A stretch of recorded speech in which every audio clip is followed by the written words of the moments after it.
I think the bigger thing is that Jay is much more interesting when he's not in the world title picture. Everything that he did last night that was entertaining or engaging for a viewer was the stuff he did outside of the world title scene, outside of anything he did with Punk. It was all the stuff with Jimmy Uso, and you don't need the World Heavyweight Championship to tell that story. So it just feels like it just feels like useless putting Jey Uso in this position, especially considering the fact you had built LA Knight and CM Punk for like the past 3 months. That was the easy, like, if you're not gonna go with Braun Breaker, like I'm not saying that they are completely wrong by waiting on Braun Breaker, but there was one option outside of Braun Breaker, and you chose another option. LA Knight was the obvious choice. It would be putting over and putting a new star in the main event picture in a main event world title match for a big show.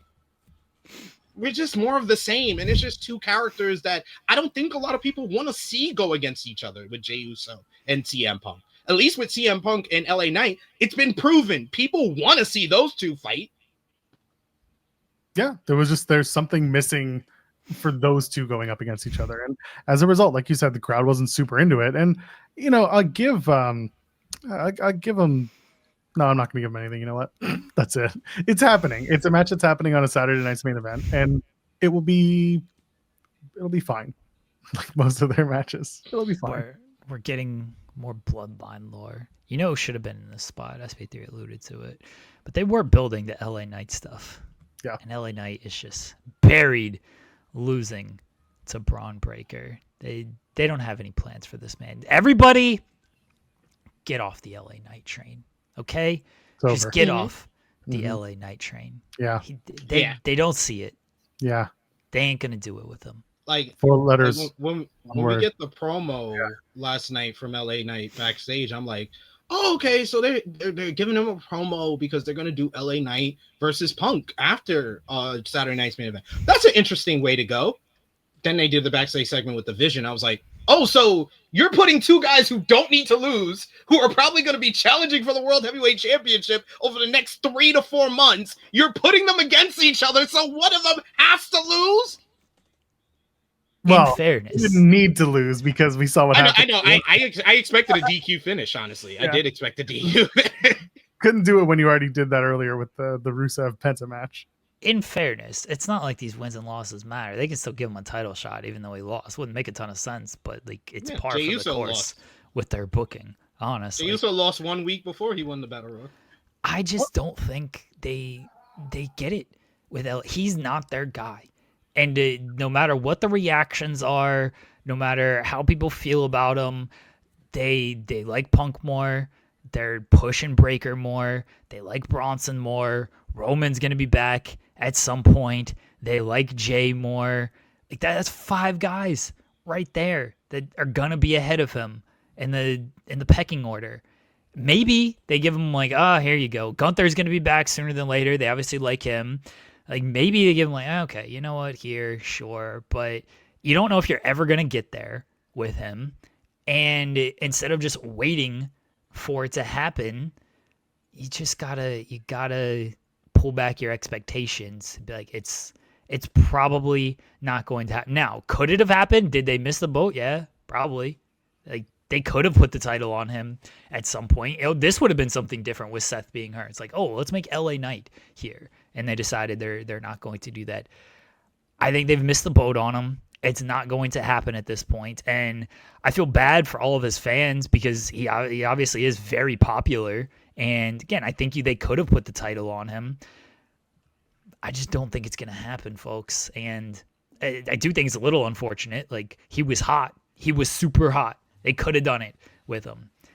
He's not their guy, and unless he's their guy, they just don't do it. And it's sad that it's like that, but that's how the business works. I could see them giving him a summer run. I could just thanks Thanks for hanging That's out. how long we're waiting. I'm not even saying this next summer. summer? That's the thing. Yeah. I'm not even saying because he's 42, guys. Like we don't Ain't got got that much many time. summers to do it. Yeah. the Hardys are in their 50s and they're the tag champions. It's fine. Yeah, Jeff is TNA. 48. Jeff whatever. is 48, and he's the one that does most of the work. Well, yeah, his body is 67. So like, what's the difference? Again, TNA. LA Knight could go to TNA and win that title. I have no doubts about He that. He has won that title. I was gonna say that's something they should do is just send him back. But he's LA Knight there, and everyone's just like, "Wow, Eli Drake, it's good to see you." They'd be like, "Huh? Who's that?" And it's just the whole time he's trying to play it off. All I will say, it's more likely next year in 2026 that LA Knight is not a world champion and that he's feuding with Chris Jericho. Fair. I think that's more likely. Chris Jericho beats him too. Probably. Please define their guy. Not LA Knight is my definition. Yeah, he basically named every other main eventer except for LA Knight. Yeah, that is what they have told us with the way they book. But look, with the exception of CM Punk, like everyone else is basically a WWE grown person. LA Knight's not that person. He came in through the Indies. He came in through NWA, through TNA, through everywhere else. But like Seth Rollins isn't a homegrown guy, really. Rollins is an NXT day one guy. Like when they rebranded NXT, Rollins was the guy. They literally just made him the top guy because he was already one of the best independent wrestlers in the world, and the main guy at Ring of Honor. He was also in his 20s. He wasn't, coming in at 35, 36 like LA Knight was at the time.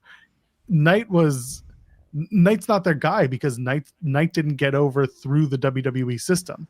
Knight got over on his own by coming back to the WWE system. I don't think it's fully that because I named Gunther. Gunther wasn't a WWE system guy. Yeah. You can look. Cody's not. Guys. Cody's Cody is kind of sort of. I'm talking right now. Gunther's a good shout. So go ahead. Yeah, but Gunther's going to be back, so at some point, and that's why I named him. Cody is not. I mean, this version of Cody is not a WWE guy. Yeah, Damian Priest is another guy who could be like he's been at that position before. You can go back to him if you really want to. Drew's kind of a WWE guy, but he's another guy that reinvented himself on the independent scene and came back and everything. I think it has less to do with the system, and it just has everything to do with this is what they see. And they just see LA Knight as, okay, a nice guy. We can put a mid-card title on, but we're just not going to get him any higher than that. I kind of think like Sami Zayn is in a similar spot. Like, could Sami Zayn? These people that are going online and are like going, because Romeo said this months ago when they first announced Royal Rumble in Saudi Arabia. He's like, Sami Zayn's going to win the Royal Rumble. And I was just like, all right, I'll let you have that. I'm not gonna argue with you about it. But then I've been seeing more and more people been on that Japan wagon. I was like, what have y'all been watching that I haven't watched? What, the 7 weeks that he had the U.S. title and was doing the Open Challenge convince y'all that much that he's gonna win the Royal Rumble? I don't see it. I don't see it for LA Knight. I don't see it for Sami Zayn. And as far as LA Knight, his booking is so 1990s Razor Ramon booking. You're a guy. You're very popular. We even would consider you a fringe top guy, but we only see you here. There's a reason why Razor Ramon, Scott Hall, is mentioned among the greatest wrestlers to never win a world championship because he's reached the heights of 2 of the top promotions of all time in professional wrestling with WWF and WCW, yet was never a world champion. You could be popular, you could be one of the best performers, but sometimes they don't see you in that light. If they didn't see Scott Hall, I don't think they see LA Knight as a world champion. Go ahead. I mean, look what they've done with him since he got that win against Seth, which, okay, that was a good win on Saturday Night's Main Event. The problem is it got overshadowed by Seth faking a knee injury, and then he still had Money in the Bank, and they tried to do the follow-up, but they never really follow it up. They did the one match that ended in a DQ that led to tag team matches in 4-way and stuff. He never got like a proper one-on-one rematch to win or lose in that manner. And then everything else was just feuding with Division, losing a lot of those matches, losing the 4-ways, losing to Braun Breaker, losing to Bronson Reed, losing to Jey Uso. Like, he beat Kofi Kingston in the middle of this, which, great. But otherwise, the dude just loses. And they clearly, again, they clearly position him where they position him. Could they do better? Yes. But they don't give you any reason to think they're going to do better. Dude, LA Knight, like, we gotta remember this. And people forget this. But let's run it back and remember this. LA Knight lost to JC Mateo, folks.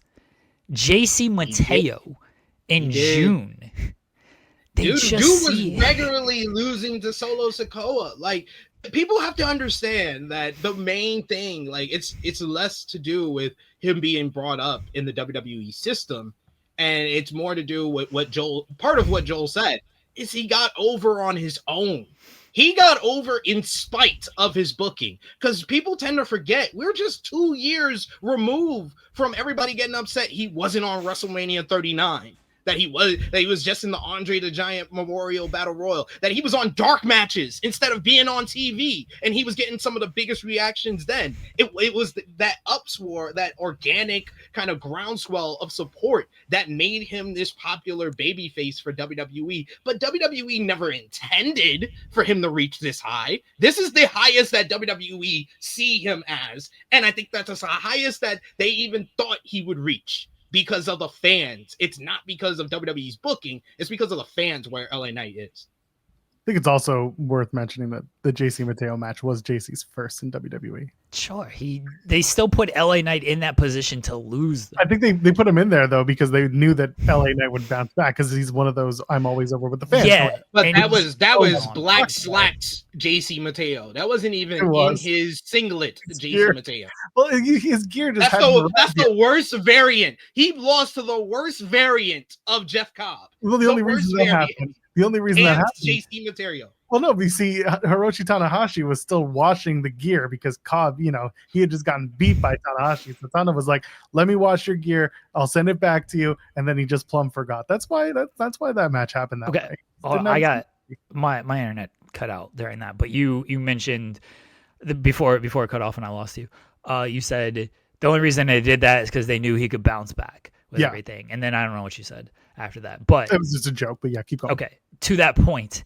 That's the problem, is they have these guys lose because they can take losses because they're still going to remain popular with the fans. It'll be okay. They'll still be over. That's the worst position to be in because that just brands you as a loser because that's how they're going to see you. It's like, yep, you can take this loss. The fans will still cheer you. It'll be fine. You just brand yourself as a loser with that.